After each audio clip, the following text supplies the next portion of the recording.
अर्थ संग्रह। अर्थ संग्रह ग्रंथ में पेज नंबर 61 के ऊपर पुष्पिका नंबर 16 में विचार चल रहा है। तो 4 विधि बताई थी, उत्पत्ति विधि, विनियोग विधि, अधिकार विधि और प्रयोग विधि। उनमें से उत्पत्ति विधि का विचार होने के बाद विनियोग विधि का विचार हम लोग कर रहे हैं। तो विनियोग विधि को ही दूसरा नाम है गुण विधि, और उसका लक्षण भी कर दिया, उदाहरण दे दिया, दधना जुहोती।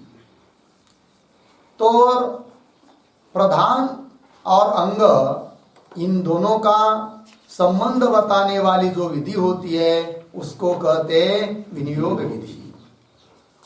और विनियोग विधि में धातु का जो अर्थ है उसका साध्य रूप से अन्वय होता है, इस बात को कहा था।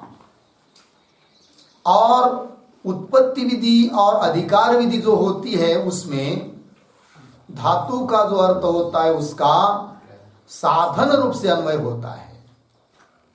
ठीक है जी। कहां पर? उत्पत्ति विधि में और अधिकार विधि में। किंतु विनियोग विधि में धातु का जो अर्थ है उसका साध्य रूप से अन्वय होता है, कहीं कहीं पर आश्रय रूप से भी अन्वय होता है।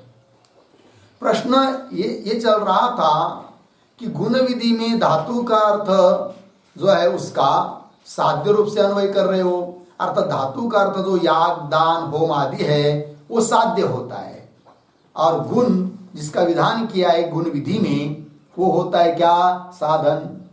तो उदाहरण दिया था दधना जुहोती।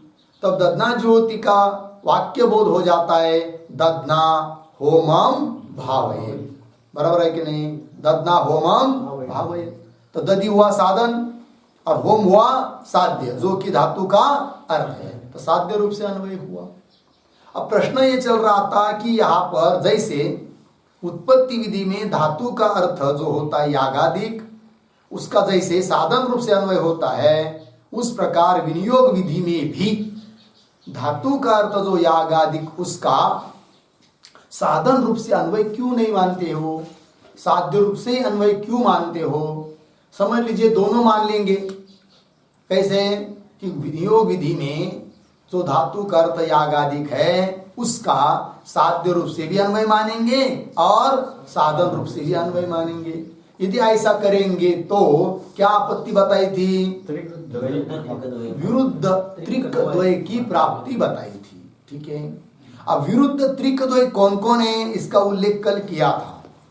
ठीक है ना? कौन कौन बताए थे? पहला त्रिक उपादेयत्व, विधेयत्व, गुणत्व, और दूसरा त्रिक होता है उद्देश्यत्व, अनुवाद्यत्व, प्राधान्य। जहां पर उपादेयत्व, विधेयत्व, गुणत्व रहेगा वहां पर उद्देश्यत्व, अनुवाद्यत्व, प्राधान्य नहीं रह सकता है, और जहां पर उद्देश्यत्व, अनुवाद्यत्व, प्राधान्य रहता है वहां पर उपादेयत्व, विधेयत्व, गुणत्व रहता नहीं है, क्योंकि इनका नाम दिया विरुद्ध त्रिक, भिन्न भिन्न अधिकरण में रहने वाले हैं। समझ में आया कि नहीं? लेकिन विरुद्ध त्रिक द्वय की प्राप्ति कहाँ होती है इसके लिए एक वाक्य लिख के दिया था। क्या बताया था? यत्र ही साध्यत्वेन करणत्वेन च एकस्य युगपत् तंत्रेण संबंध आशंक्यते तत्र एव विरुद्ध त्रिकद्वयस्य प्राप्तिर्भवति।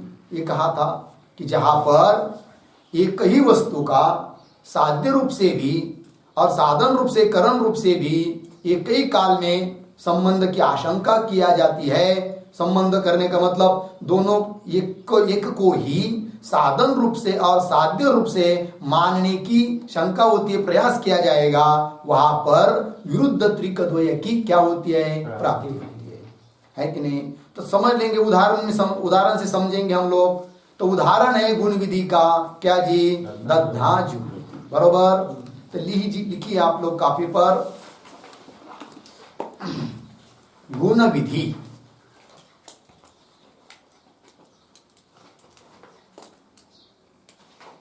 गुण विधि उसी लाइन में आगे जगह छोड़कर लिखेंगे, बांध देकर आगे की तरफ बांध देकर बीच में लिखेंगे, उसी लाइन के बीच में दध्ना जुहोति, ये उदाहरण है। दध्ना जो की तरफ बांध दीजिए निशान। तो गुण विधि, कौन सी गुण विधि यहां पर, दध्ना जुहोति। गुण विधि मतलब विनियोग विधि, बराबर। उदाहरण है कौन, दध्ना जुहोति, ठीक है। अब दध्ना जुहोति के नीचे लाइन में लिखिए, कौंस में लिखिए, उसके दध्ना जुहोति के नीचे आना चाहिए। क्या लिखेंगे, थोड़ा सा ज्यादा शब्द है तो थोड़ा सा उधर से शुरू से करके इधर तक समाप्त करेंगे, ठीक। अत्र धात्वर्थस्य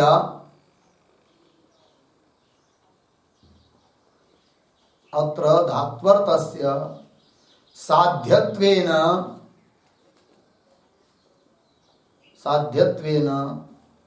साधनत्वेन च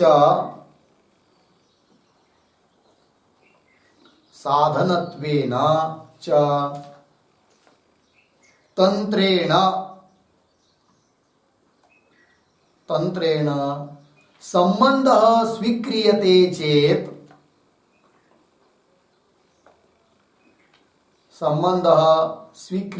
चेत् द्विविधः शाब्दबोधः भवति।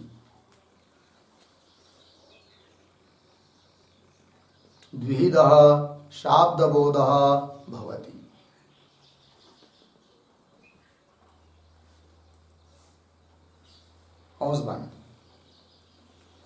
ठीक है। अब देखिए भाई, अत्र मतलब दध्ना जुहोति, इस वाक्य में धातु का अर्थ जो होम, उसका साध्य रूप से और साधन रूप से दोनों तरफ से, दोनों प्रकार से, तंत्र से संबंध अन्वय मानते हैं, स्वीकार करते हैं, तो वाक्य बोध, शाब्द बोध कितने प्रकार का होगा, 2 प्रकार का होगा। समझ में आया ना। अब वाक्य भेद दोष तो नहीं आएगा क्योंकि तंत्र ने माना है, किंतु शाब्द बोध तो 2 प्रकार से होगा ही। तो वो कैसा होगा 2 प्रकार से शाब्द बोध, तो उसको ऐसा बांध देकर 2 दिखाइए।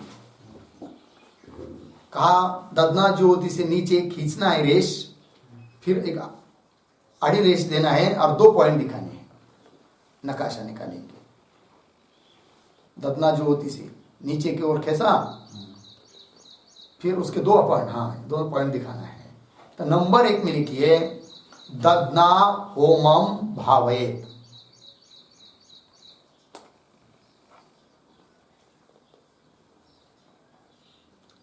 दध्ना होमम भावयेत्। दध्ना होमम भावयेत् होगा, हुआ। इधर दूसरे नंबर में दिखाएंगे होमेन इष्टम भावयेत्।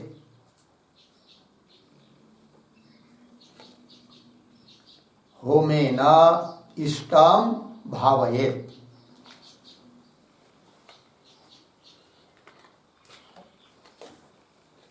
क्या लिखा, होमेन इष्टम भावयेत्, हो गया।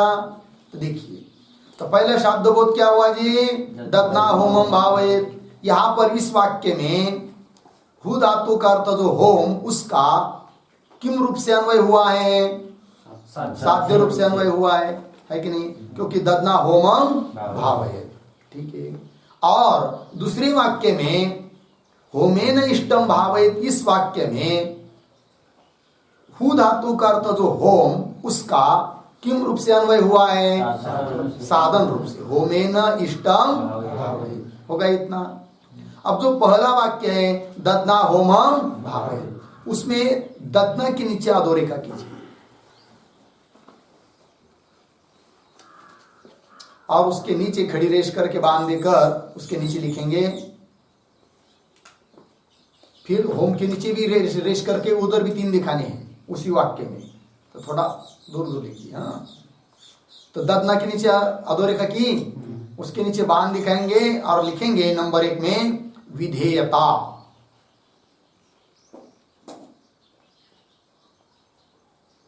विधेयता, उसके नीचे विधेयता के नीचे उपादेयत्व,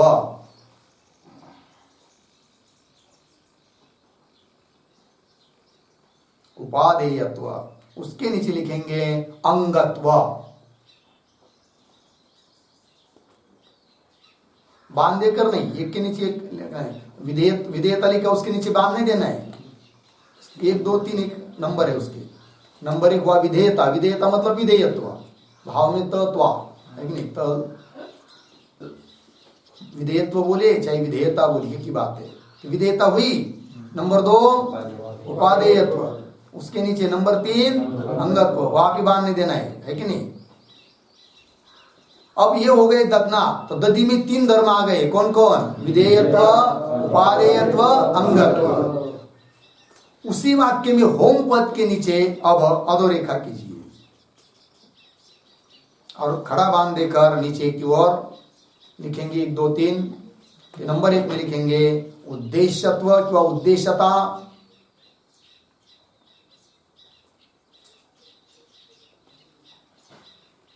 उसके नीचे नंबर 2 अनुवाद्यत्व, उसके नीचे प्राधान्य, प्राधान्य किंवा प्राधान्यत्व, प्राधान्य हुए ना? उद्देश्यत्व, उद्देश्यता, अनुवाद्यत्व, प्राधान्य हुआ। अब इधर आइए दूसरे वाक्य में, जहां पर धातु का अर्थ जो होम, उसका साधन रूप से अन्वय हुआ है। वाक्य बोध हुआ है होमेन इष्टम भावेत। उस वाक्य में होमेन शब्द के नीचे अधोरेखा कीजिए। होमेन दूसरे वाक्य में मिला। फिर नीचे खड़ा बांध देकर उधर भी लिखेंगे 3। क्या क्या लिखेंगे? लिखिए विधेयत्व,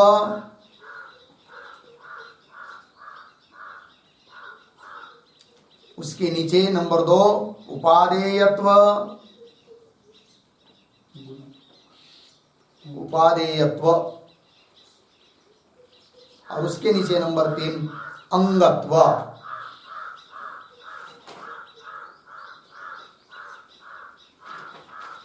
अंगत्व हो गया। अंगत्व को ही गुणत्व बोल सकते हैं, अंगत्व हो गया ना? 3 हो गए, विधेयत्व, उपादेयत्व, अंगत्व। ठीक।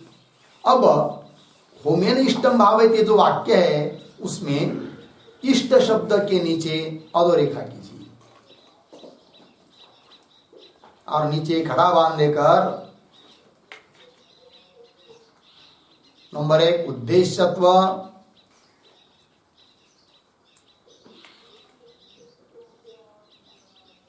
उद्देश्यत्व, उसके नीचे नंबर 2 अनुवाद्यत्व, अनुवाद्यत्व, फिर उसके नीचे प्राधान्यत्व किंवा प्राधान्य।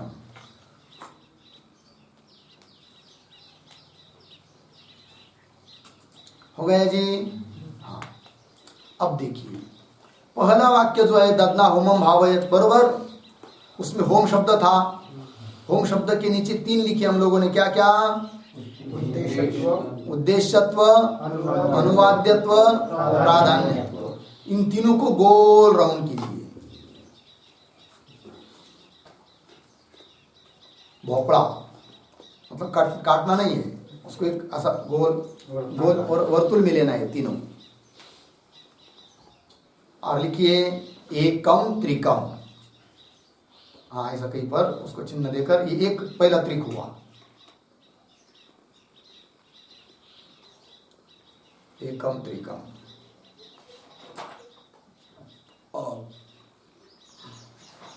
हुआ। और इधर के वाक्य में होमेन पद में, पद के नीचे 3 लिखा थे। कौन? विधेयत्व, उपादेयत्व, अंगत्व। इन तीनों को भी एक वर्तुल कीजिए। और इधर लिखिए द्वितीयम त्रिकम।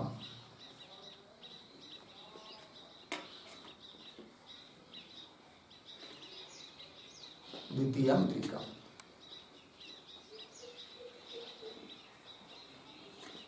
हो गया?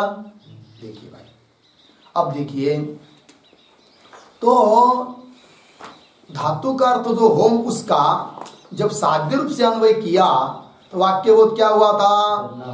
दद्ना होमम भावे। तब होम में कौन कौन धर्म आए? उद्देश्यत्व, अनुवाद्यत्व, प्राधान्य, है कि नहीं? क्योंकि दद्ना होमम भावे, तो करण कौन है? दधि।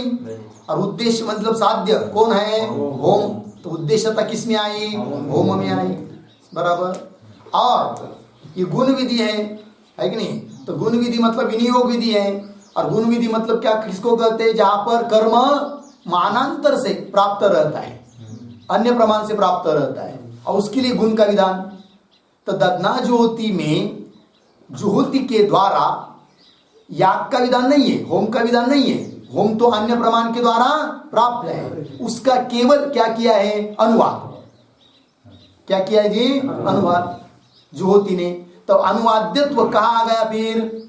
होम में। तो 2 धर्म आए होम में, कौन कौन? उद्देश्यत्व, अनुवाद्यत्व। ठीक है ना? अब दधि और होम, इन दोनों में एक साधन है और एक साध्य है। और साधन साध्य में, दोनों में प्रधान कौन रहता है? साध्य। मुख्य साध्य ना, साध्य के लिए होता है ना साधन, साधन थोड़ी प्रधान होता है। तो प्राधान्य किस में आया? साध्य में। अर्थात किस में आया? यहाँ पर होम में। तो होम में 3 धर्म आए, कौन कौन? उद्देश्यत्व, अनुवाद्यत्व और प्राधान्यत्व। इतनी बात समझ में आई ना? अब इधर देखिए, जब गुण विधि में ददना ज्योति इत्यादि में धातु का अर्थ जो यागादिक, होम वगैरह, उसका तो साध्य रूप से अन्वय बताया है, वो तो बता दिया। लेकिन पूर्व पक्षी क्या कहता है कि जैसा उत्पत्ति विधि में धातु के अर्थ का क्या करते हो? साधन रूप से अन्वय मानते हो, उस प्रकार गुण विधि में भी धातु के अर्थ का क्या करो? साधन रूप से अन्वय मानो। जब उसके कहने के अनुसार इस ददना ज्योति इत्यादि गुण विधि में धातु के अर्थ होमादिक का साधन रूप से अन्वय मानेंगे, तब शाब्दबोध क्या बताया? होमेन इष्टम भावेत। अब यहाँ पर साधन कौन हुआ? होम। और साध्य कौन हुआ? इष्ट जो भी होगा, है कि नहीं? तो जो इष्ट है तो उसमें फिर आया क्या? उद्देश्यत्व, है कि नहीं? साध्य को इष्ट हुआ ना, उद्देश्यत्व। अनुवाद्यत्व आया किसमें? इष्ट में। और प्राधान्य प्रदान कौन हुआ? इष्ट। और उस इष्ट के लिए विधान किसका हो रहा है? होम का। तो होम में क्या आया? विधेयत्व आया, है कि नहीं? जिधर धातु का तो होम का अन्वय साधन रूप से कर रहे दूसरे वाक्य में, वहां पर होम जो है उसमें क्या आया जी? विधेयत्व। क्योंकि उसका विधान कर रहे हैं ना, किसके लिए? इष्ट के लिए, तो विधेयत्व आया। और क्या आया जी? उपादेयत्व, है कि नहीं? उपादेयत्व, उपादान ग्रहण करना पड़ता है किसको? होम को, तब जाकर प्राप्त होता है क्या? इष्ट। तो उपादेयत्व आया, है कि नहीं? और अंगत्व, है कि नहीं? किस में आया? होम में। तो कौन कौन आया? विधेयत्व, उपादेयत्व, अंगत्व। ठीक है ना? उपादेयत्व का मतलब ही होता है क्या जी? है कि नहीं? तो देखिए 3 धर्म आए, कौन कौन? विधेयत्व, उपादेयत्व और अंगत्व। ठीक है ना? ये दूसरा त्रिक है। 3 त्रिक बताए थे ना जी? तो पहला त्रिक कौन कौन बताया था? उद्देश्यत्व, विधेयत्व, है कि नहीं? अंगत्व, है कि नहीं?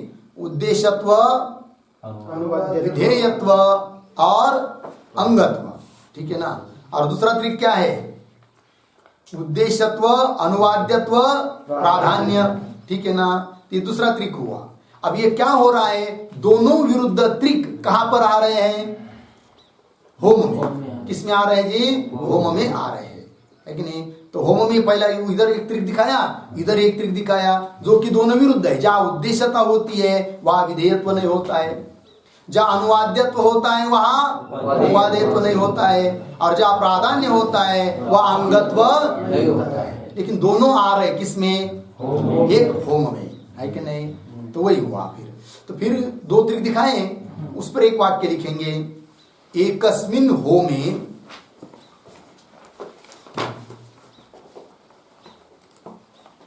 एकस्मिन् होमे विरुद्ध त्रिक द्वय प्रसक्ति ही जाता। विरुद्ध त्रिक द्वय प्रसक्ति ही जाता।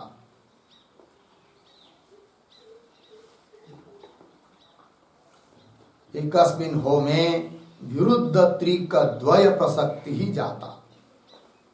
मतलब एक ही होम में विरुद्ध त्रिक द्वय की क्या हुई, प्राप्ति हुई, प्रसक्ति हुई, प्राप्ति हुई। इतना लगा जी। अब देखिए ये जो वाक्य है पहला, कि जिस वाक्य में होम का साध्य रूप से अन्वय किया है, ददना होमम भावे, उसके नीचे ददना के नीचे होम के नीचे 3-3 लिखा ना। तो उसी साइड में 3 वाक्य लिखने हैं, एक के नीचे एक, है कि नहीं। दोनों पूरे वाक्य के नीचे, पूरे उस भाग के नीचे लिखेंगे। नंबर 1 अत्र, नहीं समझ में आया, वो जो उधर की साइड है ना, इसके नीचे, हाँ होमेन नहीं, ददना होमम भावे, इस ये जो बाजू है पहली, तो उसके नीचे आने चाहिए वो तीनों भी वाक्य। फिर उधर भी 3 वाक्य लिखने हैं, उसके होमेन इष्टम भावे इस भाग के नीचे, ठीक है ना। तो इस भाग में क्या क्या हो रहा है, इस बात को समझाने के लिए लिखेंगे। अत्र आ जाएंगे उसमें,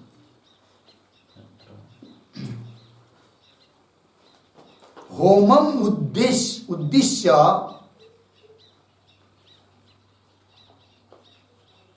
होमम उद्देश्य दधि उपादीयते। होमम उद्देश्य दधि उपादीयते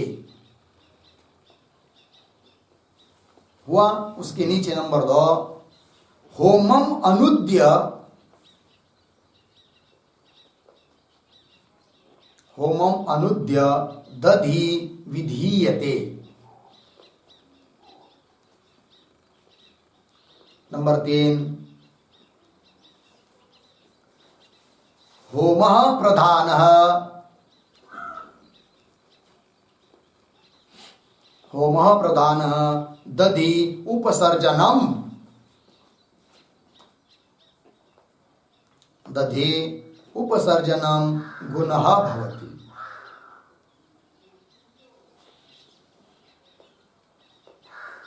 पहले भाग में हुआ क्या क्या हुआ जी, होमम उद्देश्य दधि विधीयते, होम को उद्देश्य करके दधि का विधान है। किधर, ददना होमम भावयत, इधर, है कि नहीं। होम को उद्देश्य करके दधि का विधान किया है। और होमम अनुद्य, होम का अनुवाद करके दधि, है कि नहीं। होमम उद्देश्य दधि उपादीयते, पहले वाक्य में होम का उद्देश्य करके उपादान ग्रहण किसका किया है, दधि का। और दूसरे में क्या कहा, होमम अनुद्य दधि विधीयते, होम का अनुवाद करके दधि का क्या किया, विधान किया। और तीसरे में क्या, होम प्रधान है और दधि उपसर्जन है, पहले बाजू में हुआ। ठीक। अब इधर लिखिए, इधर के भाग में होमेन इष्टम भावयत, इस साइड में 3 वाक्य लिखेंगे, एक के नीचे एक। नंबर 1 अत्र, अत्र नंबर 1 फलम उद्देश्य होमः उपादीयते।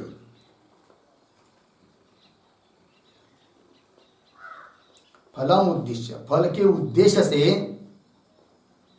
होम का, होम उपादीयते लिखा। फलम उद्देश्य होमः उपादीयते। नंबर 2 फलम अनुद्य होमः विधीयते।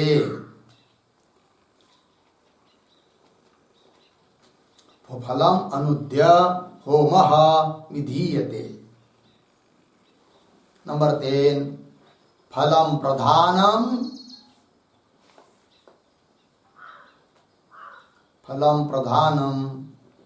होमः उपसर्जनम गुणः भवति। फलम प्रधानम होमः उपसर्जनम गुणः भवति। हो गया। देखिए भाई, फलम उद्देश्य, फल को साध्य बनाया है और फल के उद्देश्य से होम का ग्रहण किया, उपाधीयते। और फलम अनुद्य, अधिकार विधि के द्वारा प्राप्त जो फल उसका अनुवाद करके होम विधीयते, होम का विधान किया। और फल प्रदान है और होम उपसर्जन है। लगा जी? चलिए, तो विरुद्ध त्रिकद्वय की प्राप्ति समझ में आई नकाशा के द्वारा। और थोड़ा लिखेंगे 2-3 वाक्य नीचे। अब दोनों को सामान्य रूप से लिखेंगे, किधर किसी भाग में नहीं लिखना है अभी। इति एवं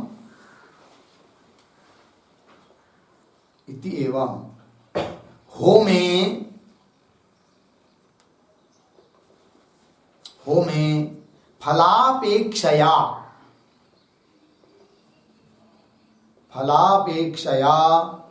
उपादेयत्वं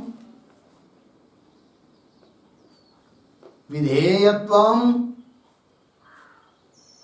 गुणत्वं च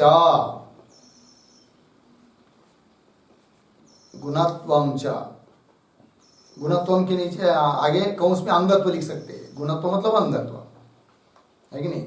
च गुणत्वं च मतलब अंगत्वं च, अर्धविराम। आगे दधि, अर्धविराम देख रहा आगे, दधि गुणापेक्षया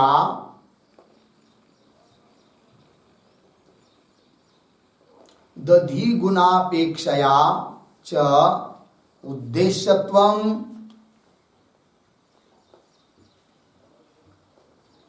अनुवाद्यत्वं प्राधान्यं च संपद्यते।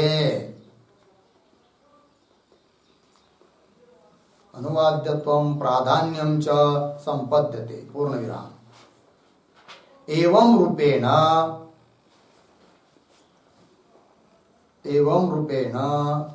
एकस्मिन्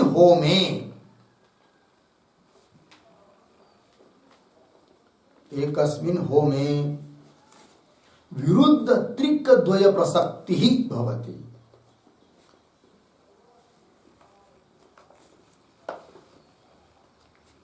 विरुद्ध त्रिकद्वय प्रसक्ति ही भवति, पूर्ण विराम। अतः न गुण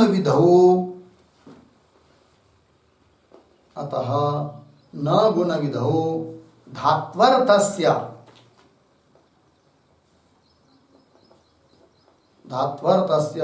करणत्वेन अन्वयः।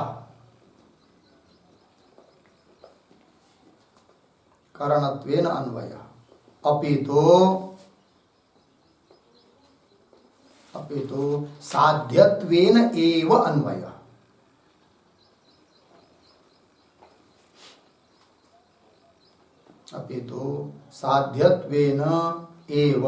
अन्वयः। हो गया। देखिए अर्थ समझ लेते हैं। इति एवं होमे, देखिए भाई, दधि, होम, इष्ट, 3 बात हुई। क्या क्या? दधि, होम, इष्ट। तो अब होम में इष्ट जो फल, उसकी अपेक्षा से होम में कौन कौन धर्म आए फिर?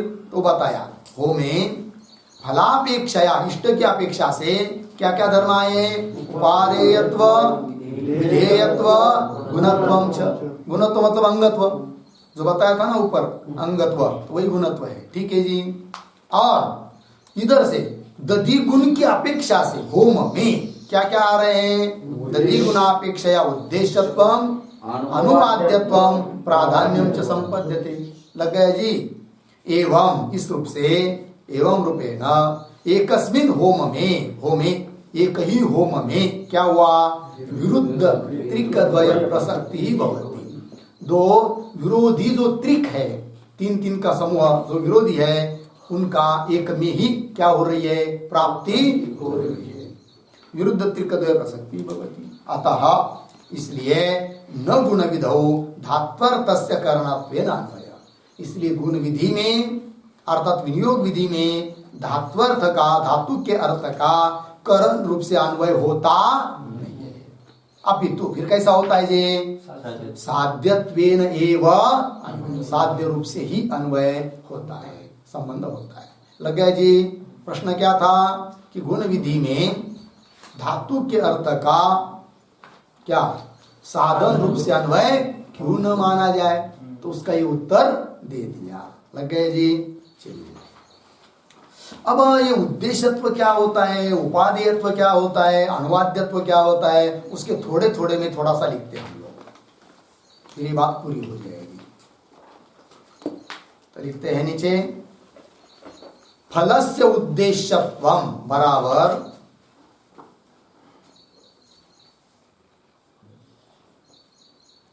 फलस्य उद्देश्यत्वम बराबर नंबर 1 ये कही है, मानसापेक्षो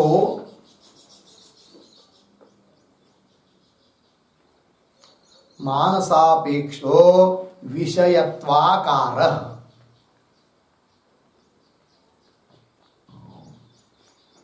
विषयत्वाकारः पूर्ण विराम। अर्थ लिखिए कौंस में,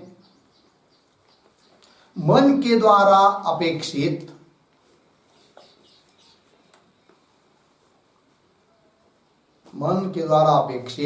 कोई भी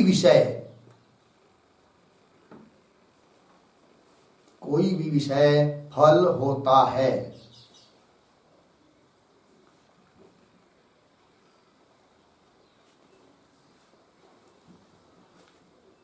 फल होता है। ठीक है जी। चलिए, मानसापेक्ष मन के द्वारा अपेक्षित जो विषयत्वाकार वही होता है उद्देश्यत्व, वही होता है फल। तो उसको ही लिख दिया, मन के द्वारा अपेक्षित कोई भी विषय फल अर्थात उद्देश्य होता है। उसके नीचे नंबर 2 फलस्य उपादेयत्व, इसकी व्याख्या लिखनी है। तो पहले बताया फलस्य उद्देश्यत्व, अब बताना है क्या, यागस्य उपादेयत्व। ऐसा लिखिए, याग उपादेय होता है ना। तो पहले क्या बताया, फलस्य उद्देश्यत्व। अब क्या लिखेंगे, यागस्य उपादेयत्व बराबर नंबर 1 अनुष्ठीयमानत्वाकारः।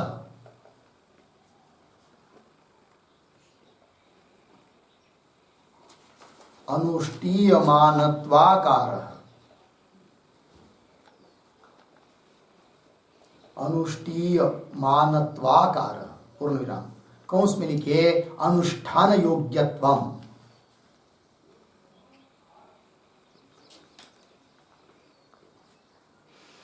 अनुष्ठान योग्यत्वम हुआ जी। देखिए भाई, याग या गुण कोई भी हो, उपादेय कौन होता है जी, वस्तु कौन सी वस्तु उपादेय होती है, तो उसको लिख दिया अनुष्ठीय मानत्वाकार। मतलब क्या, अनुष्ठान योग्यता, जिसके द्वारा या जिसको लेकर अनुष्ठान करते हम लोग, वो हुआ क्या जी, उपादेय। तो याग उपादेय होता है, दधि आदि गुण भी उपादेय होता है। ठीक। अब इसके नीचे एक वाक्य लिखिए कौंस में दोनों के बारे में, एतौ उभौ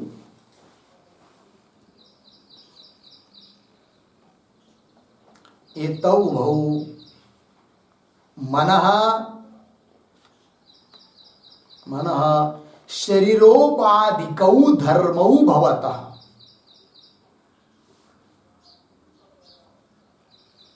मनः शरीरोपाधिकौ धर्मौ भवतः।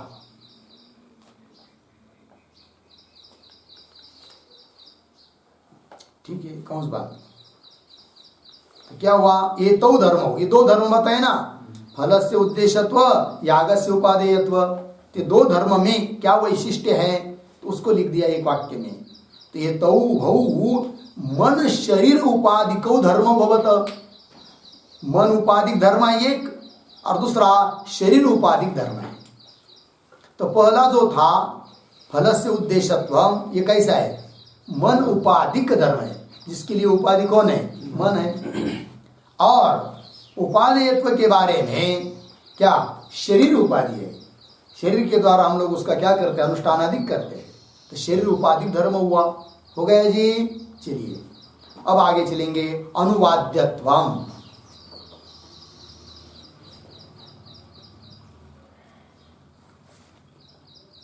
अनुवाद्यत्वम बराबर मानांतर ज्ञातस्य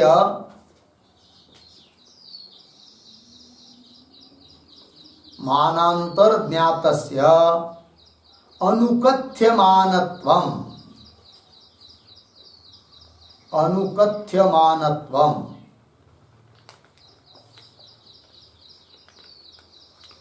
ठीक है जी। क्या अर्थ हुआ, मानांतर ज्ञात से, मान मतलब प्रमाण, अन्य प्रमाण के द्वारा जो ज्ञात है उसका अनुकथन करना, पुनः कथन करना, इसी को बोलते हैं क्या जी, अनुवाद्य। ठीक है, उसके नीचे लिखिए विधेयत्व। हाँ, विधेयत्व दूसरा शब्द है। विधेयत्व मतलब क्या बताते हैं, लिखिए उसकी व्याख्या विधेयत्व की। अज्ञातस्य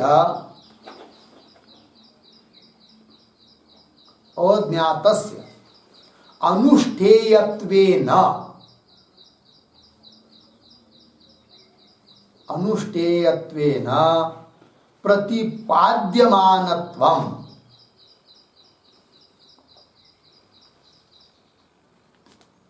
प्रतिपाद्यमानत्वम। देखिए, अज्ञातस्य जिसका ज्ञान नहीं है, विधि वाक्य के पहले ज्ञान नहीं है, अज्ञात है, अज्ञातस्य अनुष्ठेयत्वेन, इसका अनुष्ठान अब हमें करना है, जैसे याग आदि का अनुष्ठेयत्वेन प्रतिपाद्यमानत्व, अनुष्ठेय रूप से जिसका प्रतिपादन किया जा रहा है उसको बोलते क्या, विधेय। ठीक है जी। चलिए उसके अब इन दोनों के नीचे कौंस में एक वाक्य लिखेंगे दोनों के बारे में। एतौ उभौ, एतौ उभौ शब्दोपाधिकौ धर्मौ स्तः,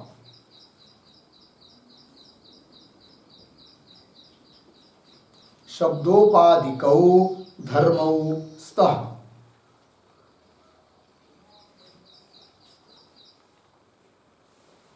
ये दोनों भी अनुवाद्यत्व और विधेयत्व शब्द उपाधि रूप धर्म है। ठीक है जी। चलिए आगे, अब प्राधान्य रूप सर्जन रहा, लिखते फलस्य प्राधान्यम बराबर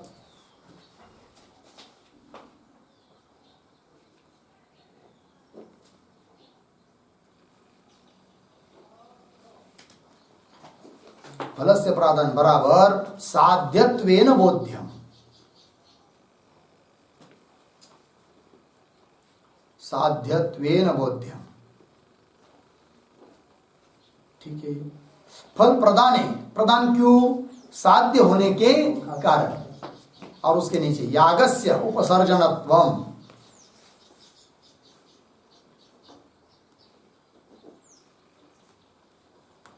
यागस्य उपसर्जनत्वम बराबर साधनत्वेन बोध्यम,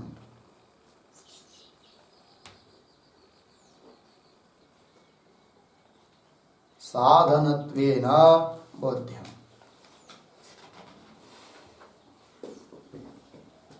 साधन मतलब साधन होने के कारण याग क्या होता है जी, उपसर्जन होता है। जो साधन होता है वो गौण और साध्य क्या होता है, प्रदान।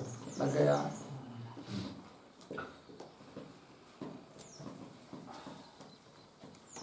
हो गया ना। चलिए अब और एक नीचे थोड़ा, अंगांगी भावम आपन्ना नाम, एक वाक्य लिखेंगे नीचे।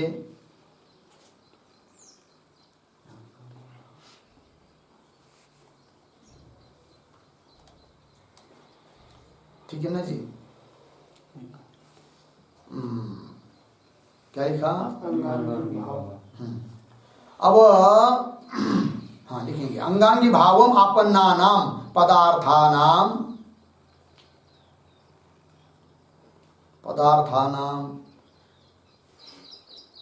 विधि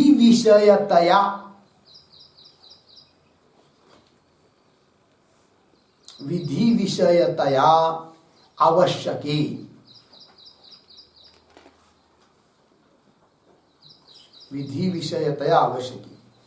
पूर्ण विराम विधि विषयता च द्विधा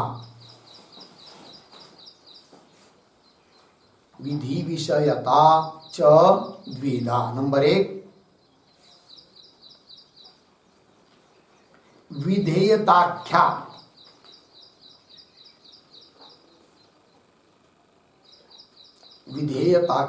नंबर 2 उद्देश्यताख्या च।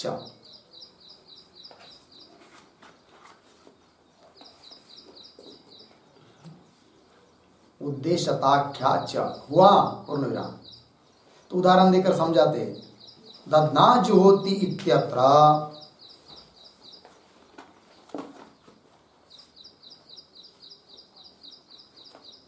दध्ना जुहोति इत्यत्र दधनी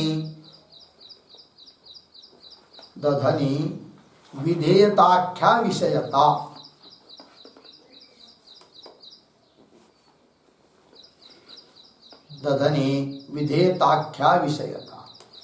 अर्धविराम।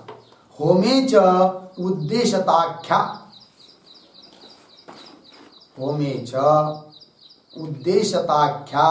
विधि विषयता भवति।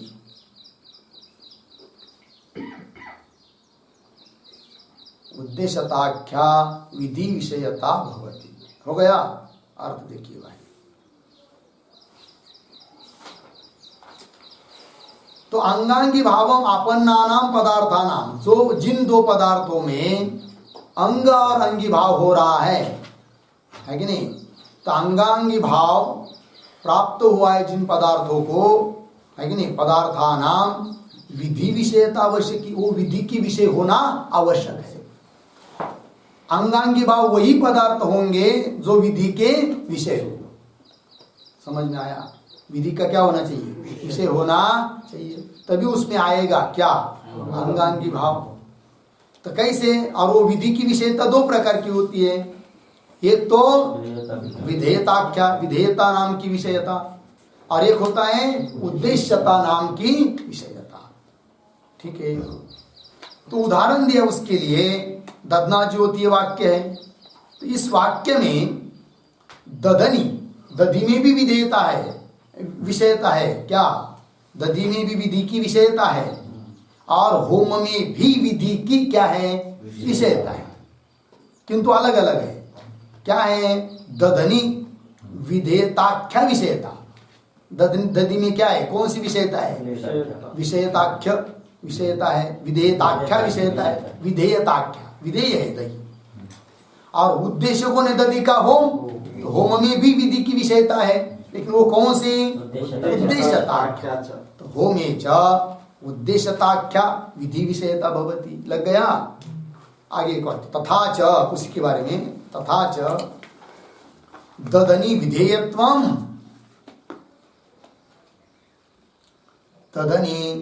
विधेयत्वम, होमे च उद्देश्यत्वम तिष्ठति। होमे च उद्देश्यत्वम तिष्ठति।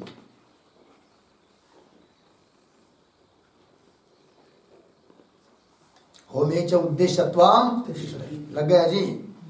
दधि में क्या है जी? विधेयत्व, और होम में क्या है? उद्देश्यत्व है। अब देखिए नकाशा में जो निकाला था पहले वाक्य में, दधि के नीचे, दधना, इसके नीचे 3 जो लिखे थे, उसमें पहला क्या था? विधेयत्व है। उसके नीचे क्या है? उपादेयत्व और अंगत्व। तो जहां जहां विधेयत्व आता है ना, वहां पर वो धर्म आते हैं। कौन कौन? उपादेयत्व और अंगत्व, है कि नहीं? इस बात के बताने के लिए एक वाक्य लिखेंगे।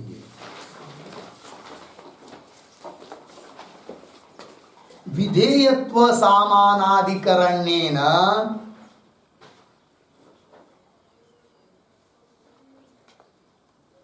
विधेयत्व सामानाधिकरण्येन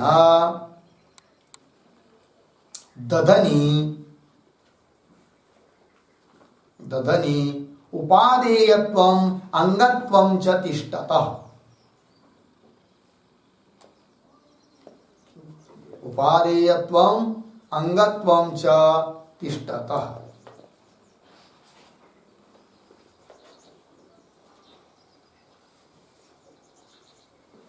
हो गया।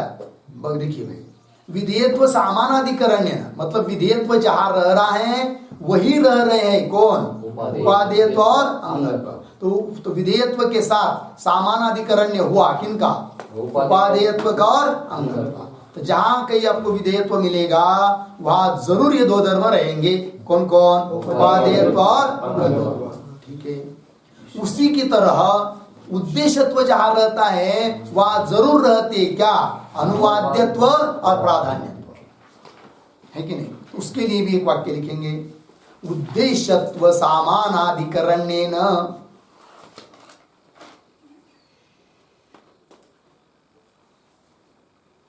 उद्देश्यत्व सामानाधिकरण्येन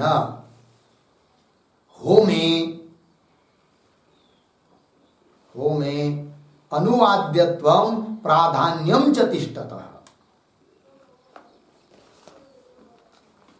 अनुवाद्यत्वम प्राधान्यम च तिष्ठतः।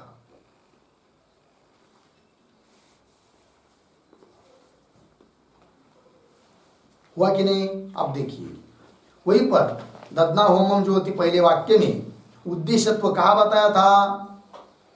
होम में, नकाशा में उद्देश्यत्व कहा बताया था पहले वाक्य में? उसी होम में क्या है? अनुवाद्यत्व और प्राधान्यत्व है कि नहीं? मतलब ये तीन धर्म जहां रहेंगे वहां पर वो तीन धर्म नहीं रहते, और ये तीन धर्म जहां रहते वहां पर वो तीन धर्म नहीं रहते। विरोध है दोनों का, है कि नहीं? अब लिखिए थोड़ा नीचे और, अतः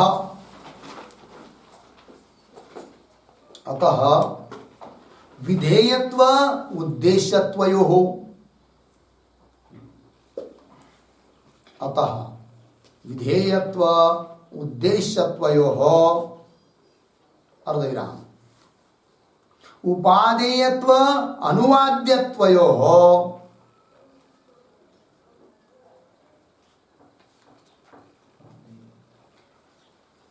उपादेयत्व अनुवाद्यत्वयोः अर्धविराम अंगत्व प्राधान्ययोः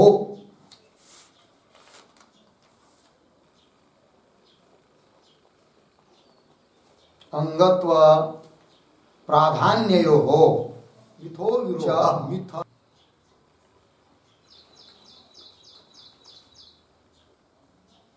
मिथो विरोध पूर्ण विराम इदम एव विरुद्ध त्रिकद्वयम्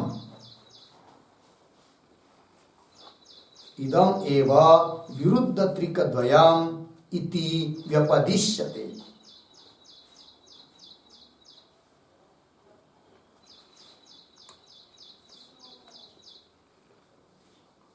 इदम एव विरुद्ध त्रिकद्वयम् इति व्यपदिश्यते। लगा? समझ लेंगे अर्थ को। देखिए अतः दोनों किसके साथ किसका विरोध है? तो विधेयत्व उद्देश्यत्व। जहां विधेयत्व रहेगा वहां उद्देश्यत्व नहीं, उद्देश्यत्व जहां रहता है वहां विधेयत्व नहीं। दोनों का क्या है जी? विरोध है। जैसे घटत्व जाए वहां पटत्व नहीं, पटत्व जाए वहां घटत्व नहीं, घटत्व घट में, पटत्व पट में, और घटत्व पटत्व दोनों एक जगह रह नहीं सकते। उसी प्रकार विधेयत्व उद्देश्यत्वयोः और उपादेयत्व अनुवाद्यत्वयोः, इन दोनों का विरोध है, उपादेयत्व और अनुवाद्यत्व का। और अंगत्व प्राधान्ययोः, इनका क्या है? विरोध है। मिथो विरोध, इसी को बोलते हैं विरुद्ध त्रिकद्वयम्। लगा? आगे एक वाक्य, विरुद्ध त्रिकद्वयम् इदम् विरुद्ध त्रिकद्वयम् इदम् यदि एकत्र तिष्ठेत् यदि एकत्र तिष्ठेत तत्र दोषः, तत्र दोषः अर्धविराम। भिन्न निष्ठत्वे च, भिन्न निष्ठत्वे च न दोषः, न दोष। यथा यथा दध्ना ज्योति इत्यत्र, दध्ना ज्योति इत्यत्र दधनी विधेयत्वम्, दधनी विधेयत्वम् अर्धविराम। होमे उद्देश्यत्वम्, होमे उद्देश्यत्वम् पूर्ण विराम। उदाहरण नंबर 2, अग्निहोत्रम जुहुयात स्वर्ग काम,